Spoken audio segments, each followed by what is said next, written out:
Welcome back to the countdown with Dean Kirk. We're almost at number one, but before I get to the number one song, I want to do one of the more obscure, probably one of the most obscure songs on this fancy playlist.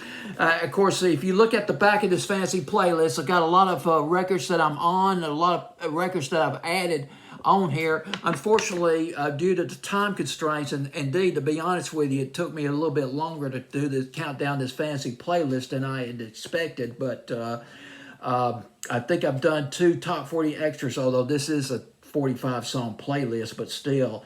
And some of the ads that I made that week on that fancy playlist, on some which I'm sure you're familiar with. David Bowie's Never Let Me Down, You Are the Girl by the Cars, Kenny G, Don't Make Me Wait for Love, which was the runner-up to Songbird back in the spring of '87, and Dude Looks Like a Lady by Aerosmith. That was a huge comeback for them. Aerosmith, Robert Mutt Lang produced that one, if I remember correctly, and Poison, I Won't Forget You. Poison, the runner-up again, that was sort of a mid-tempo records of sorts, came on the heels of Baby Talk Dirty to Me, and then there was I Want Action back in the summer of '87, boy. Woo! That hair metal just gets to me. I gotta calm down. And but the song that I want to talk to you about, one of the more very obscure record now, Silencers with Painted Moon. Does anybody remember the Silencers? Well, I got quite a bit of info about the band. Came across a nice website that went into a little bit of the history of the band.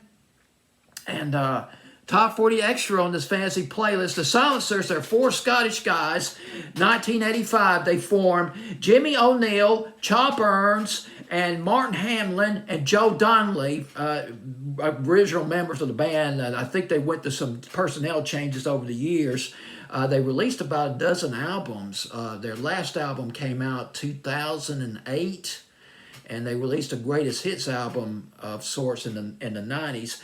Jimmy O'Neill and Chop Burns. Jimmy O'Neill, he was part of the new wave scene in England back in the 70s, early 80s. He was writing songs for Paul Young and Lena Lovitch.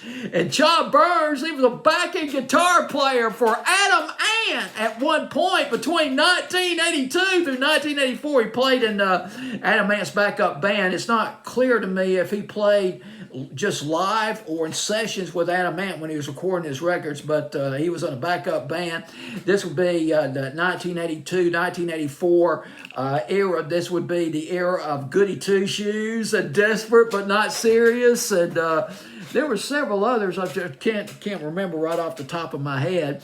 But anyway, these two guys, they teamed up with Martin Hamlin and Joe Donnelly. Oh, by the way, I forgot to mention Jimmy O'Neill and Chop Burns. They were in a band, an act called the Fingerprints. And the Fingerprints, they put out 3 albums off the Virgin record label, but never got any traction in England. No traction in Britain, no traction in Europe, no interest, very little interest. Although their albums, the 3 albums the Fingerprints put out, got glowing reviews, and they made an appearance. They were making appearances on John Peel's radio, the legendary John Peel radio show on BBC Radio 1, and they appeared on a live concerts series sponsored by BBC, but still, they never took off. So they teamed up with these other 2 guys. Well, later on, they reteamed. The act broke up, and these 2 guys, they reteamed up, and then they teamed up with these 2 other guys, and they formed. They're from Scotland, by the way, and they formed the Silencers. They worked on 3 demos. They created 3 new tracks, new demos. It was at Scarf Studios. They congregated in South London at Scarf Studios and made 3 demos. Painted Moon was one of them. It was a personal song. O'Neill wrote these records. Jimmy O'Neill wrote these records. Painted Moon dealt with his feelings about the Falkland War, which took place in 1982. I See Red was another demo. That eventually was banned by Radio 1, BBC Radio 1, because of drug references. And I Can't Cry was the 3rd demo. It was about a girl who decides to have an abortion. Some people think that this song might have been autobiographical. Indeed, it is. These songs are passionate. They are personal. No doubt about that. Well, they shopped these demos out to the record companies in London, and the record companies, they were like, "Yeah, boy, this sounds good." But they signed a deal with RCA Record. You see, their manager, his name was Bruce Feinley. Bruce Feinley, manager of Simple Minds, became manager of the Silencers, and they signed a deal. He knew one of the head people at RCA Records. His name was John Preston. Preston was a fan of the band, and they got signed on with RCA Records. And I got to mention one other thing real quick before I move on. When the Silencers, when they got their name, it wasn't their first choice for a band name. Check this out. A couple of names they were considering to call themselves. One of them, My Granny's Green Chair, and the other one, The Hot Dog from Hell. Yeah, almost like Highway to Hell by AC/DC. Boy, woo. Well, anyway, they went to the recording studio. After they got their deal with RCA, they were repaired to a recording studio in Germany. It was called Hansa Studios in Germany. It did not work out. The band, after 2 months of working on the album in Germany, they scrapped it. It's not clear why. If they had a disagreement with the producer, or they had a communication breakdown with the producer, or whatever happened, or they were unhappy with their work, or they left that studio. They went back to Scotland, and they were going to record again, start fresh, just start from scratch at Castle Sound Studios in Edinburgh, Scotland. The day before they started recording, Cha Burns had a cerebral hemorrhage in London. He had to go to the hospital. The band started recording the album anyway, but not knowing if Cha was going to get better. But he did. It was a slow recovery.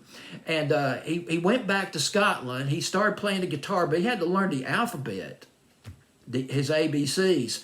And the band decided, well, instead of just re-recording the album live, they took the demos that they made and they re-recorded the voices, they re-recorded the guitar work, and they put it on their first album. The first album was a letter from St. Paul. The letter from St. Paul. That was the name of their first album, put out with RCA Records.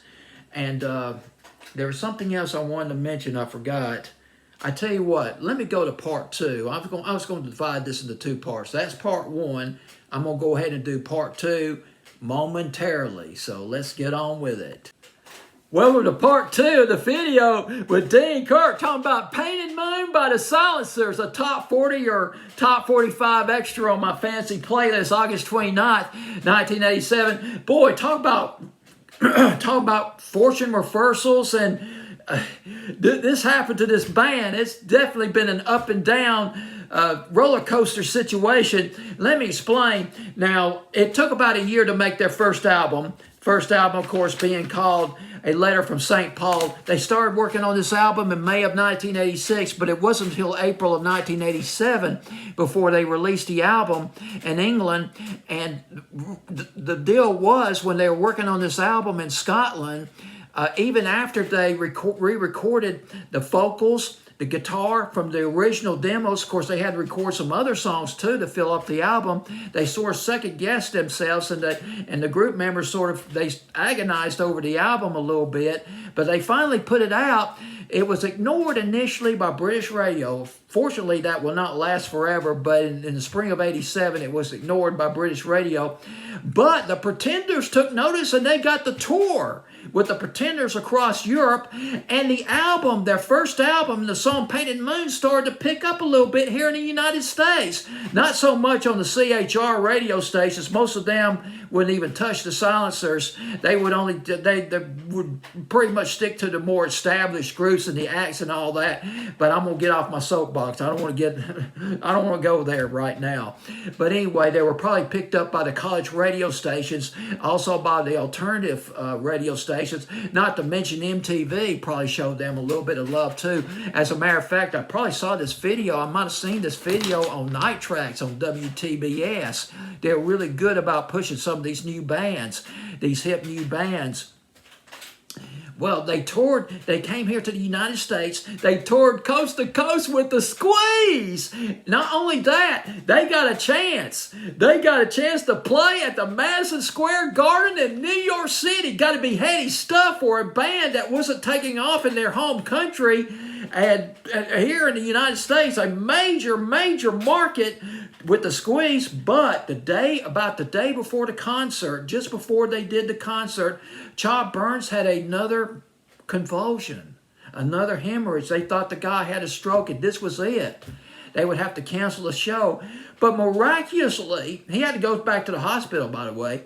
But miraculously, he showed back up and they were able to play. Now, he was in reasonable shape. Not great, but he was good enough shape to play. They energized the band. They had a rousing, successful performance over at Madison Square Gardens and did very well in that concert. And the record, Painted Moon. Well, the album was re-released in England later in 87. It might have been early in 88. And this time, BBC Radio 1, they flipped all over Painted Moon. They were all over Painted Moon by the Silencers. And in early 1988, they toured Europe. They might have toured England. Well, they might have toured England by themselves, but they toured Europe with the Alarm. You remember the Alarm? Rain in the Summertime back in 1987. Now, it looked like that Painted Moon was going to be big in England, but here was the problem. By the time that single was released in England, the band was not touring. And RCA Records was completely taken by surprise. They didn't have enough records to put out. Enough copies of the record to put out to the stores. The song stalled out at number 57 in England. It would be their highest charted single in England, Painted Moon by the Silencers. Here in the States, it only got as high as number 82. Well, they went to the studio again. They went to a studio in Glasgow. They teamed up with a producer. Now, his name was Flood, a.k.a. Mark Ellis. Mark Ellis now you probably never heard of Mark Ellis. You probably never heard of Flood.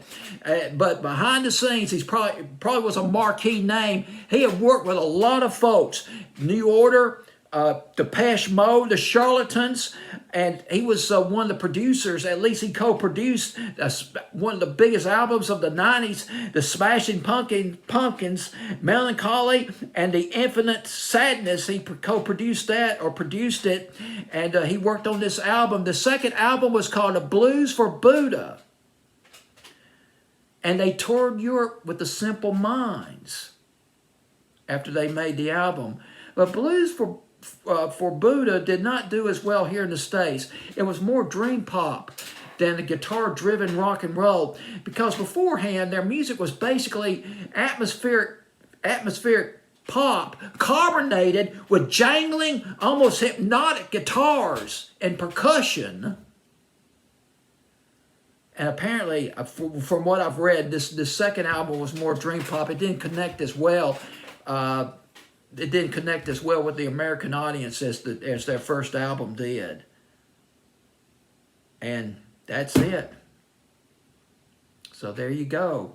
Top 40 Extra on this fancy playlist of August 29th, 1987. It is the Silencers with Painted Moon.